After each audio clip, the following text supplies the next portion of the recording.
Welcome to Real Estate Investing for Women. On this show, you will learn how to create wealth through real estate the blissful way.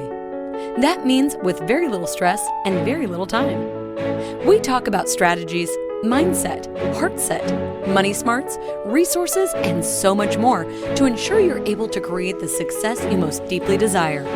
Now, here's your host, Moneeka Sawyer.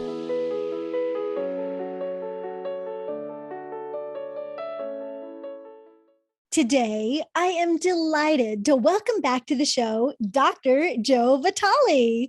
Dr. Joe is a prolific author of many best-selling books, including The Attractor Factor, Zero Limits, and the book we will be highlighting today, Money Loves Speed.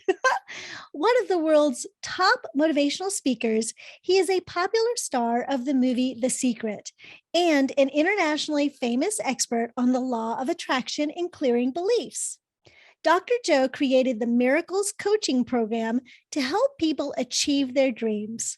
Once homeless, he is today a model of prosperity who believes in miracles and has spent the last 4 decades learning to master the skills of channeling the pure creative energy of life without resistance. Hey there, Dr. Joe. Welcome to the show. How are you? Well, I'm here with you, so I'm great. Good.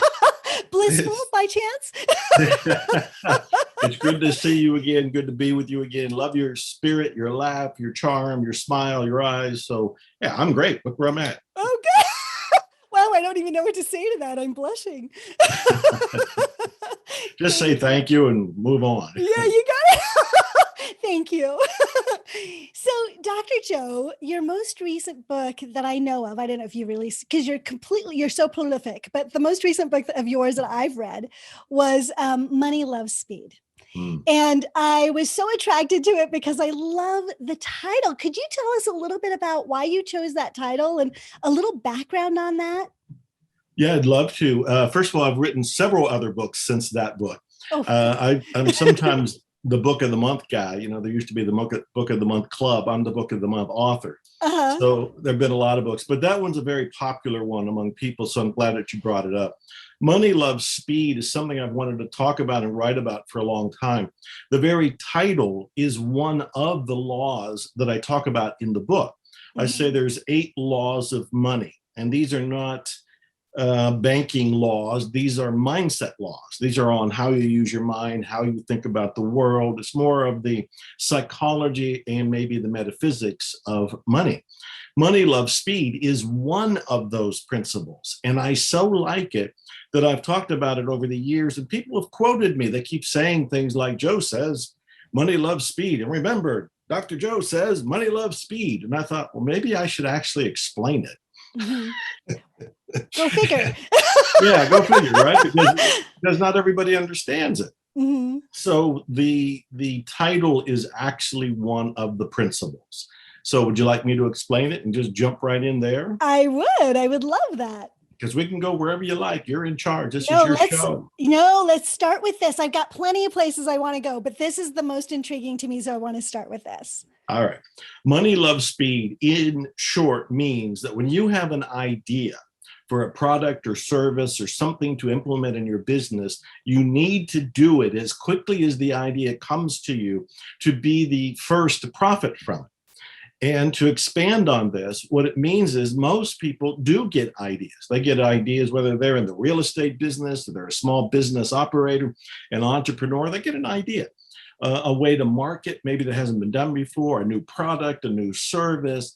But what do most people do with that idea? They sit on it. They sit on it. They dismiss it. They might say, oh, that's a good idea. And if they're smart, they'll write it down. But most people won't act on it. They'll think it's a good idea, and then they'll sit on it. And then what happens is it just falls away. It disappears. I think it was Tony Robbins who said, how many of you ever had an idea for a product or service? People raised their hands. And he said, how many of you 6 months later were driving down the road and you saw your product or service being sold? And they all went, yeah, that was me. Oh, yeah. And so I think this is a principle of the universe. And I believe the universe feeds us ideas. And when we take the idea and run with it, the universe knows it and notices it and gives us more ideas. So the whole principle of money, love, speed means if you got an idea, you got a segment, a product, a service, marketing maneuver, do it and do it now. One of the reasons I have written 80 some books, I'm pausing for you to catch your breath because even I am impressed. I mean, I didn't count the books. Somebody else said, hey, Joe, do you realize you've written 80 books? I'm like, no, I'm busy writing the books. I'm not counting them. The reason I do is that when I have an idea for a product or a new book, I generally start writing it right then and there. I don't let the self-talk get in my way. And that's the thing people want to be aware of. When they have an idea, they talk themselves out of it. They say, not me, not now. I don't have the skills. I don't have the experience. I don't have the education. I don't have the funds. I'm too old. I'm too young. I'm too fat. I'm too thin. And they'll go through all of the, as you and I both know, those are excuses that'll keep them from their own good.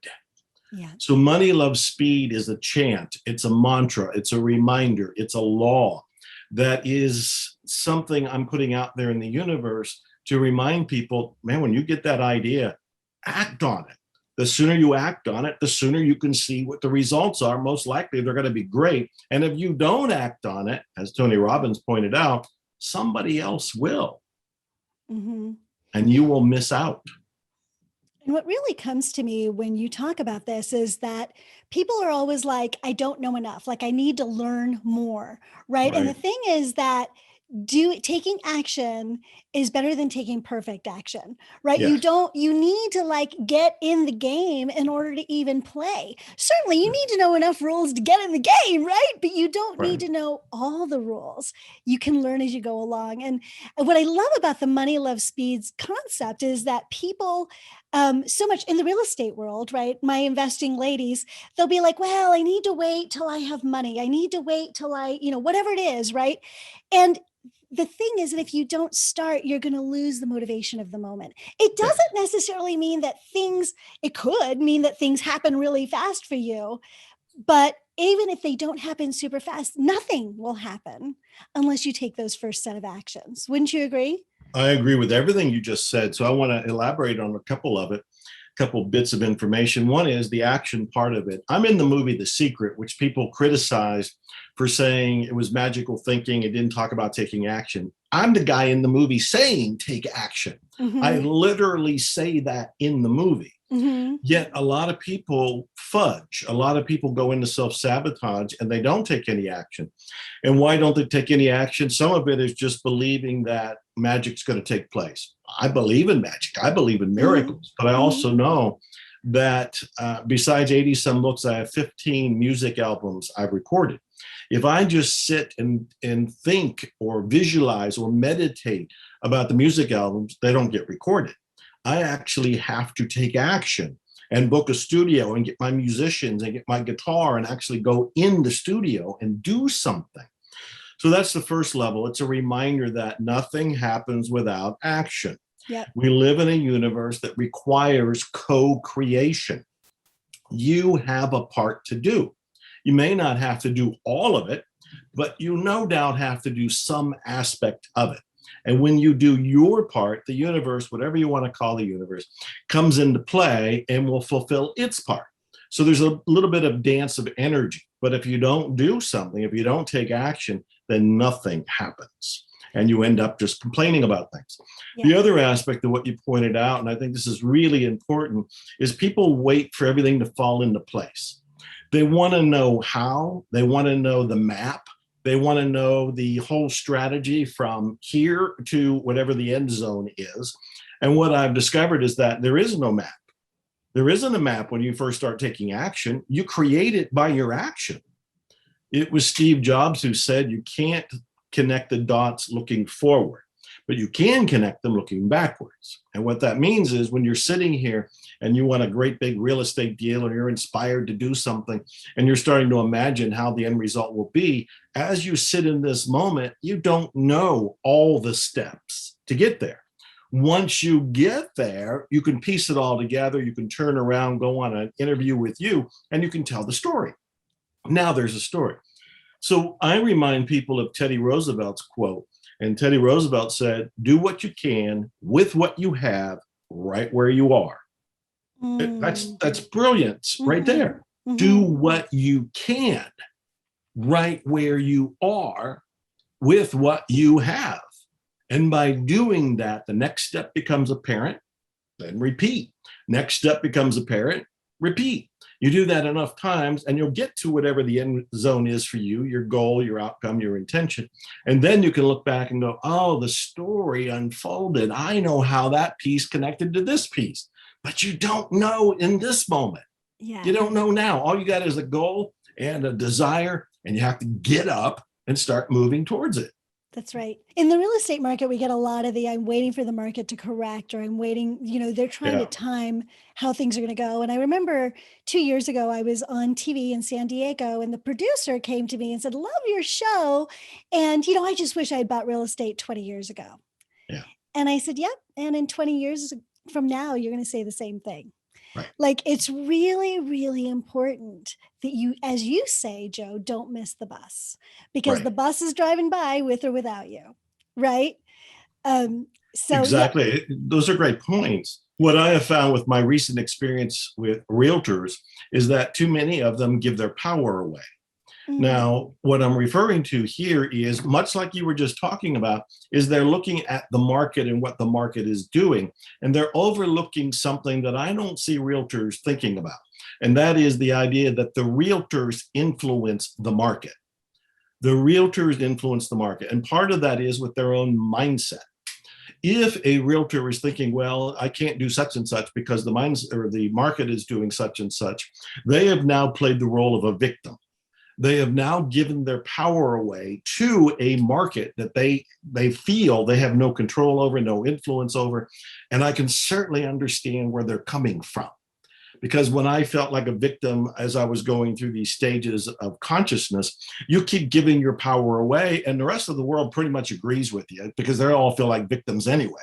So if you go to a realtor meeting and you go, well, the market's really bad this month or this week, most of them are going to agree with you, which is just going to confirm your victimhood status and confirm it to them, and they're not going to get much done.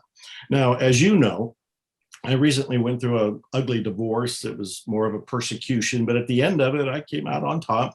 And when I had my house back that I built up into an empire, I built it up into an estate, and I had it for 20 years, so I put a lot into it. I was ready to sell it. And I got a realtor who had become a friend of ours. And this realtor was gung-ho and energetic and positive and charming, and said she was got to get it out there and she would sell it. And we started with a listing price just below $1 million some.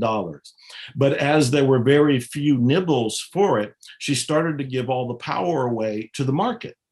And she's saying, well, clearly the market doesn't want this, not at this price. Now, on one level, I understand that.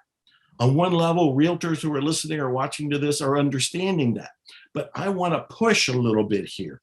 I want to be helpful to the people that pay attention to you, your audience and everything, and empower them with a different kind of thinking.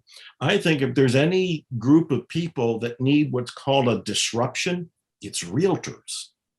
It's realtors, because realtors are thinking in an old school way, and almost all of them are still giving their power away, much like this realtor was.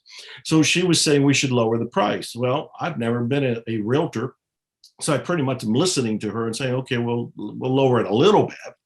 But over time, over months, she wanted to lower it even more.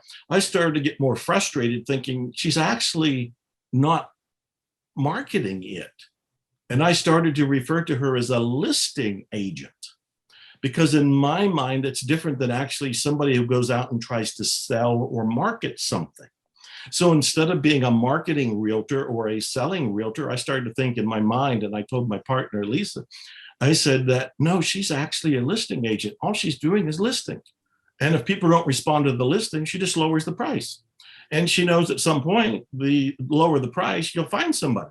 And I'm like, that's insane, because obviously if you keep lowering the price, if you said this $1 million home is worth $50, somebody's got to pay $50 because you lowered the price. So quit marketing on price.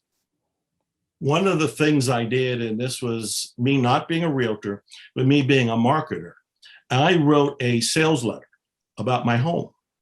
and I sent it to my database, my mailing list, my fan base. And I made the letter all about my home. I called it the House of Prosperity. And I said, the House of Prosperity is where I wrote some of my greatest works. I was filmed for The Secret. During that time, I was filmed for 17, 18, 19 other movies in that home. I came up with some of my greatest ideas like hypnotic writing, buying trances, the book, The Attractor Factor, which is what got me into the movie, The Secret. I wrote all of that in that home. I made the home the star.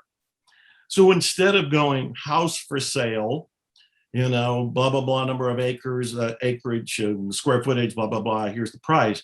I wrote something that was more like sales literature. I mailed it to my list. We started getting leads for it, and ultimately we sold it.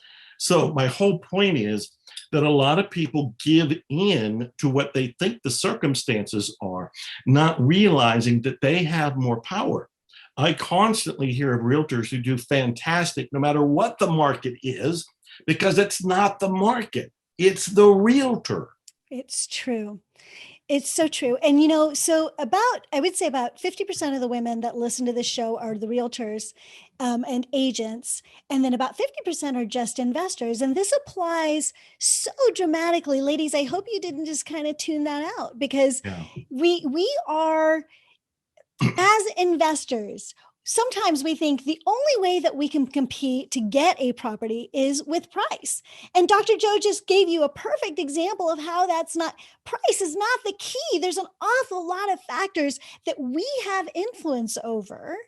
Yes. That can get us the right properties. So price is not, you know, if you say, well, I can't go in to this market, it's a really, really hot market. Well, make 30 offers. That's an opportunity. Or start to meet people who might have properties in their back pocket, right? Marketing is everything. Price is just a tiny little piece of that marketing package. So I love the way you talked about that, Dr. Joe, with the realtors. And on the investor side, I hope you really caught that, because I know so many people are like, well, you were just right out of COVID. We don't know what the market's going to do. I don't know if I can even get a house. Look at how competitive. There's a million excuses and a million good whys about why things won't work for you. What you need to do is change that paradigm. Find the million good whys, well, it will work for you, and then go after it with your own creativity, right? Beautifully said. So I want to tell you another story that's even more amazing in terms of all the lessons that are within it.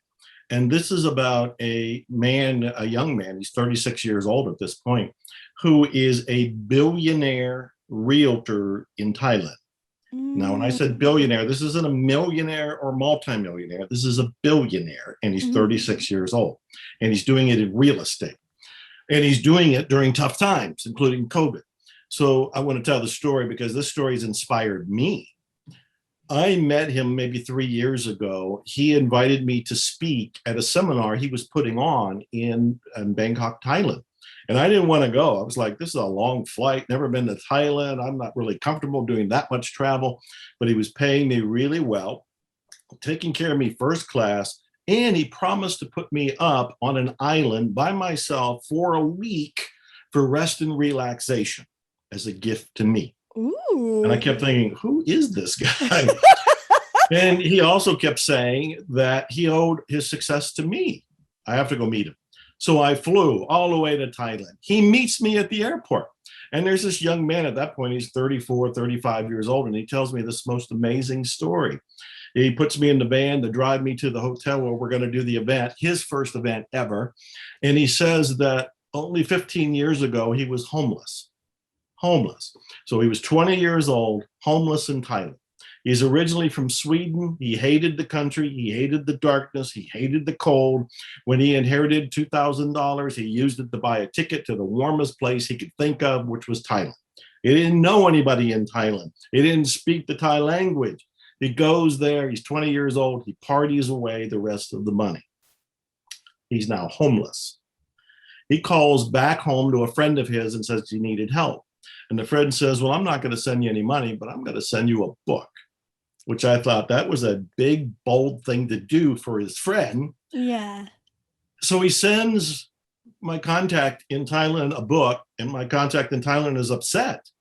I mean, he's starving, he's homeless, he's hungry, he needs a roof, and he doesn't have any money. He's given a book. So he says, well, maybe there's something to the book. And the book was The Secret, which is the book that came out after the movie, The Secret. This movie was first and the book came afterwards. And of course, it's all about mindset. It's all about the law of attraction. It's all about the power of intention, visualization, thinking positive. I'm in it. Jack Canfield's in it. A bunch of Bob Proctor, all of us are in that book. And he starts reading it and he says, I'm going to prove this book wrong. I'm going to prove it wrong. And I love that he said that, because he's coming as a homeless man, totally angry, totally skeptical. And he says, I'm going to prove this book doesn't work. I love that too. Yes. And so he goes out to prove it doesn't work by visualizing little things like a cup of coffee. Somebody buys him a cup of coffee. And he thinks, well, that was probably a fluke. Let me visualize and affirm lunch. Somebody buys him lunch.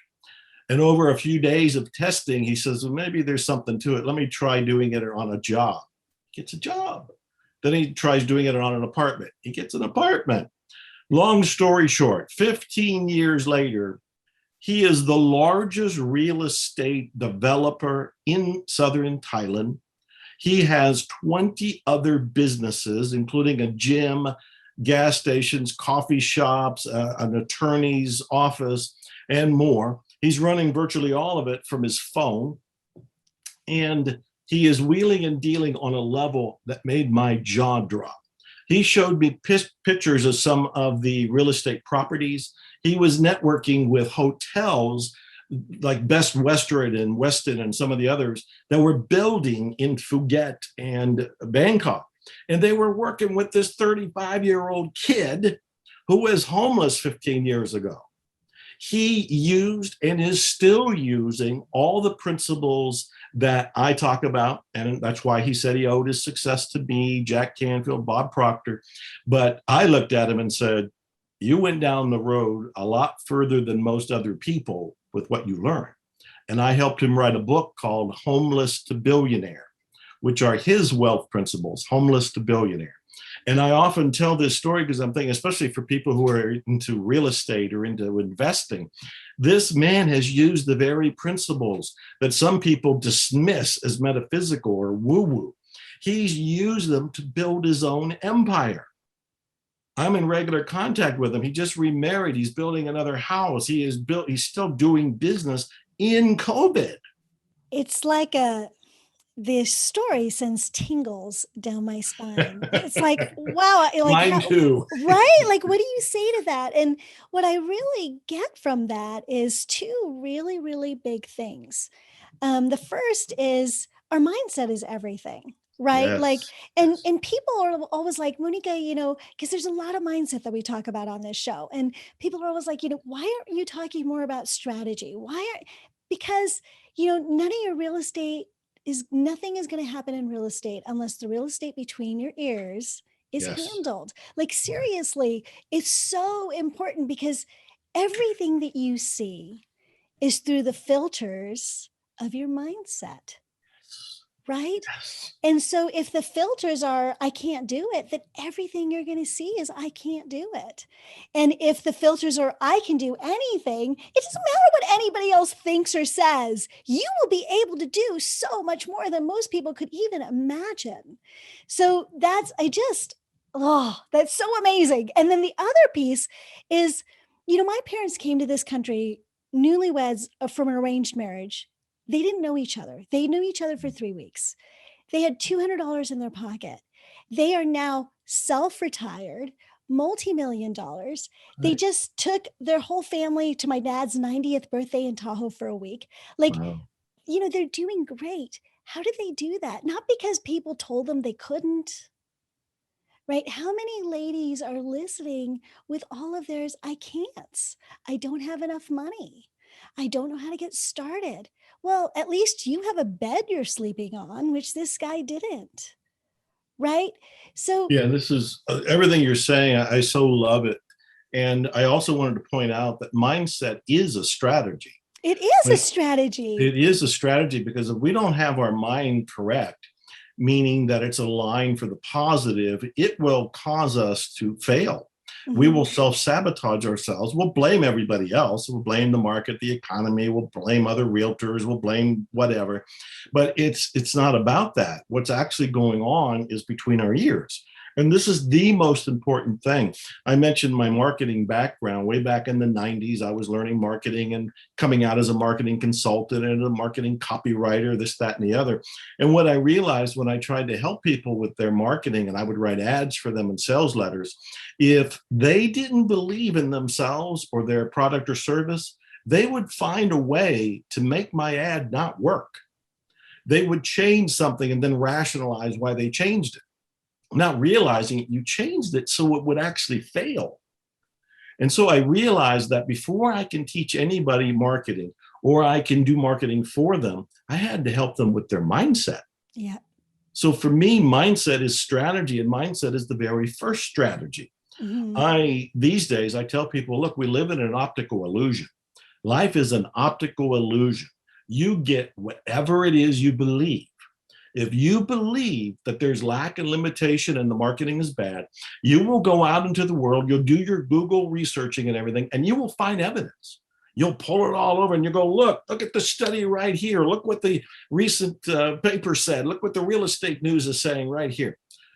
By the same token, if you believe it doesn't matter what the market is, and you find examples like my friend Andres Pira is his name, Andres Piro in Thailand, doing well despite COVID or anything else, you will find evidence. You will go on Google and you'll get all kind of documents, all kind of research to prove, hey, the market's going great. Everything's on the upswing. Realtors, come in now, because this is where you're going to cash in. What's true? Both are. The lack and limitation world and the abundant mindset world, they're both there. It's a matter of which one do you choose? Because the one you choose is the one you're going to see. When I was homeless, I looked out into the world and it was the world against me. I felt alone. I'm the same guy in the same world. I don't think that way now. And I don't think that way now because I changed my thinking. So to back up, all of this is mindset. This is why I wrote books like, Money, Love, Speed and The Awakened Millionaire and Attract Money Now and The Attractor Factor and all these other books that are really mindset oriented. Because when you take care of the mindset, then the real estate sales, then the money, then all the other things you were longing for will finally start coming, and they'll come easier and they'll come faster. So mindset is a strategy. And I love this thing about that you said, where is it true? I think this is a question that I ask myself all the time. Is this true? Is that true? Is it true? Because who is it true according to? And what do I want to be true? Right? Is it true for me? Is it really true? How do I know it's true? Right? This is Byron Katie's work, right? But I ask this all the time. Is it true? Is it true? And one of the things that you talk about in your book that just made me giggle out loud was your zombie billionaire thing. And how you talk, I want you to explain the strategy that you gave in that. So my ladies are going to love this. But part of how I related to this strategy or technique was with the start of the question of, is this true? Is this playing out in a way that I believe is true? Do you want to talk about this? It's so much fun.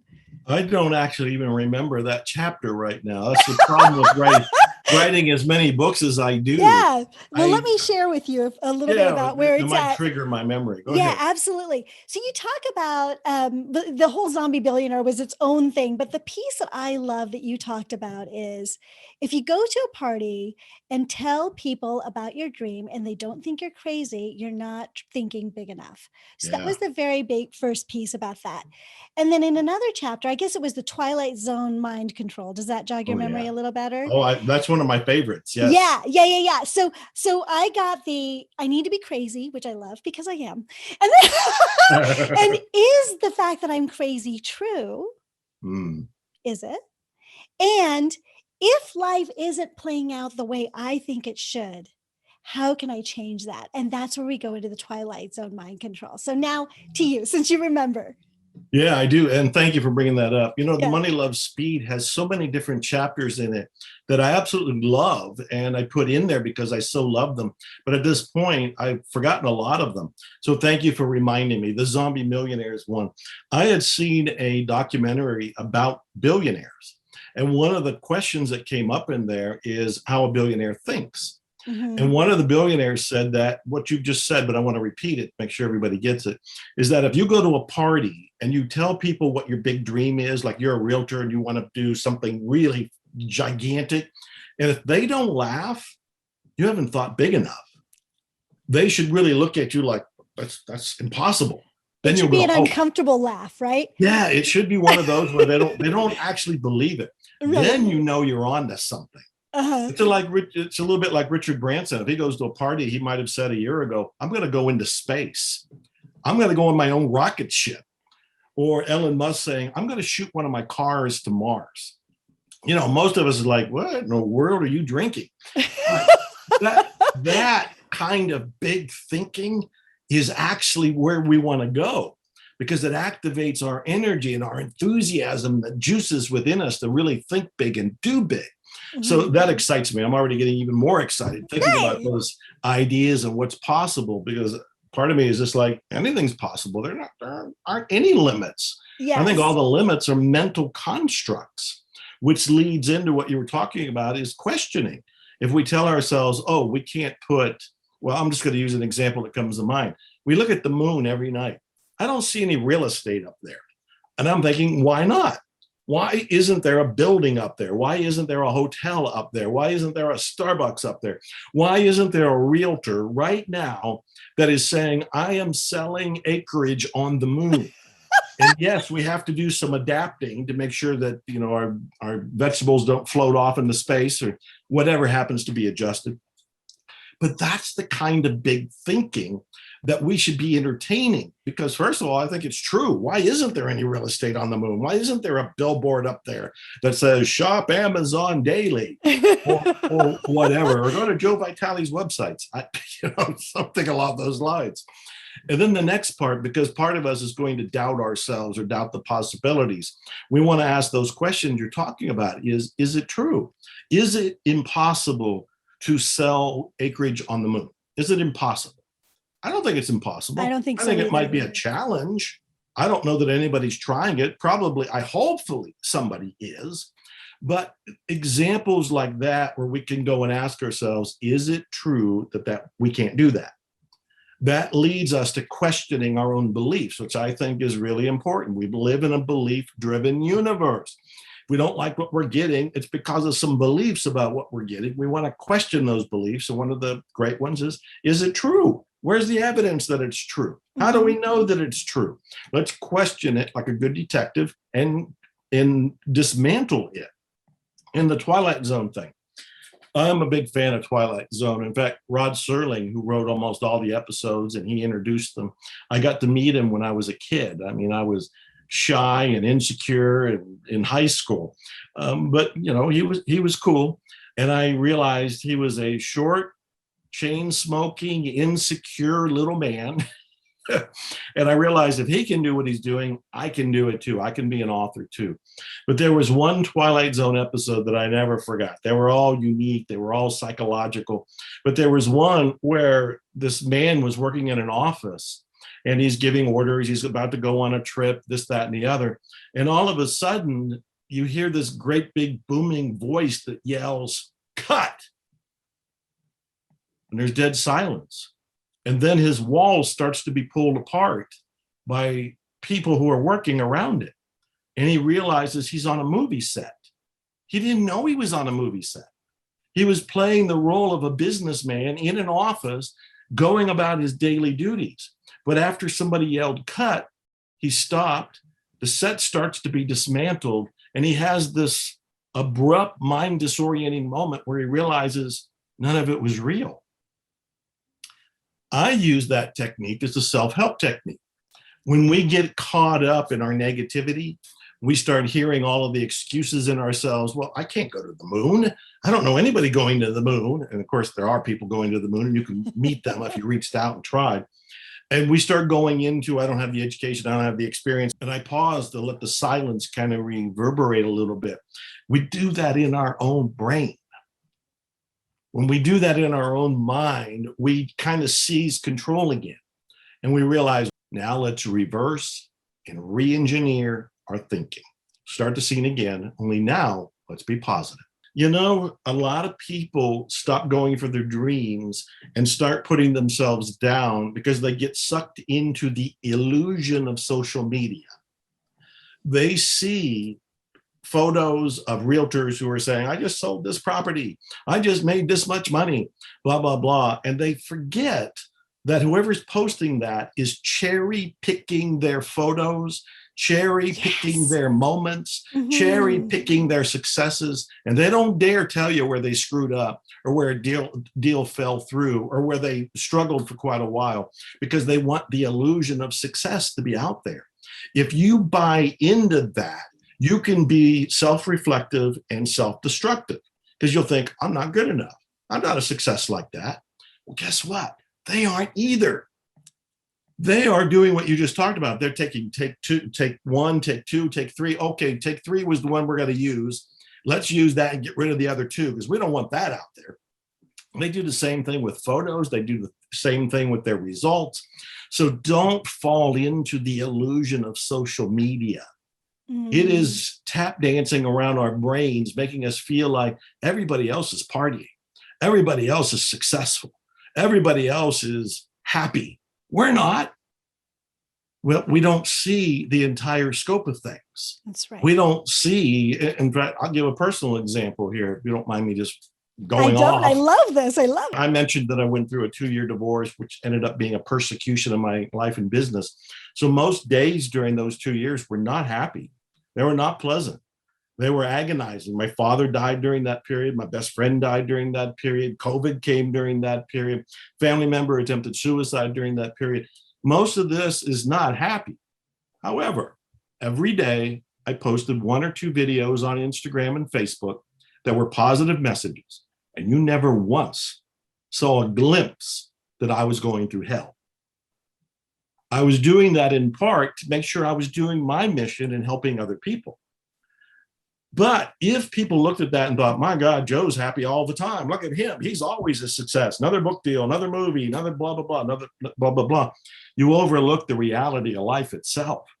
We all have bumps in the road. We all have challenges. We all have disappointments. So when you go through it, you realize you're not alone. Just other people are promoting, like me, the good stuff. Well, we're putting that face out there. It's not just that you're promoting it, you're focusing on it. Every time you do one of those videos, you need to focus on what you're talking about, which does a mind shift for you. Now you're in that space where you get to talk about that authentically. Of course, it's going to change who you are in that moment and in that day. Wouldn't you say? Absolutely. And that's a great reminder, because I'm doing it in part for me too. Right. I'm saying that I'm sending out a message because I know I have quite a few followers and I want them to stay up during trying times, because they're all going through something of their own. But when I do it, I'm also going up a little. It's making me feel better. So I obviously get a reward from doing it. So it's not just them, it's also me. It's a win-win. It's a win-win. I love that. I know we're out of time. I want to respect your time.